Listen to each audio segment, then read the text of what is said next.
Olá! Hoje vamos falar sobre como determinar limite de tolerância do ruído. Então, para a gente começar, vamos procurar a nossa norma que fala sobre ruído, que traz ali os limites de tolerância, então a nossa NR 15. Eu vou mostrar aqui para vocês o passo a passo para ficar mais fácil da gente visualizar. Então, abrindo aqui a NR 15, a gente tem os anexos 1 e 2, né, que tratam sobre ruído. Acredito que a dúvida mais comum seja com relação ao ruído intermitente, né, e contínuo. Então, vamos para este exemplo, mas caso vocês tenham dúvida, pode comentar aqui embaixo que a gente grava outro vídeo para vocês. Então, quando a gente abre o anexo 1 da NR15, que trata sobre limites de tolerância para ruído contínuo e intermitente, a gente tem aqui um quadro, né? Então, nesse quadro, a gente tem do lado esquerdo aqui o nível de ruído, do lado direito a máxima exposição de área permissível.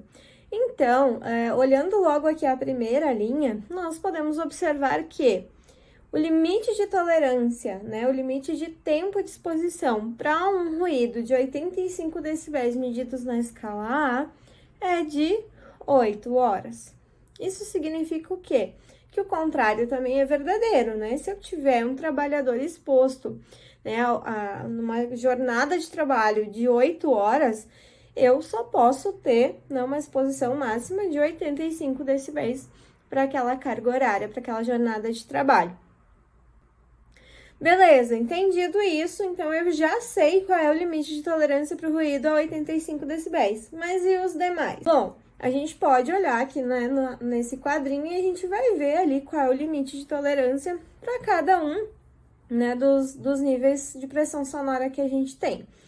De qualquer forma, um conceito bem importante que a gente precisa saber é com relação ao comportamento, né, dessa unidade de medida, né? Então, o que a gente pode observar olhando aqui para esse quadro? Se com 85 decibéis a minha exposição máxima diária, né, ali é de 8 horas, né, ou o contrário, para uma exposição de 8 horas eu posso ter 85 decibéis, se eu observar, a cada 5 decibéis a gente dobra ou reduz pela metade, né, esse tempo, esse valor. Então, o que significa isso? Se a gente olhar aqui no quadro e a gente observar a linha do ruído a 90 decibéis, a gente vai ver que o limite de exposição passa a ser 4 horas. Então, vejam que curioso, né? Se eu olhar ainda o de 95 decibéis, ou seja, acrescentar mais 5 decibéis, né, a gente tem uma exposição máxima diária de 2 horas. Então, veja, isso é o que a gente, né, chama aí na legislação trabalhista, né? Não podemos confundir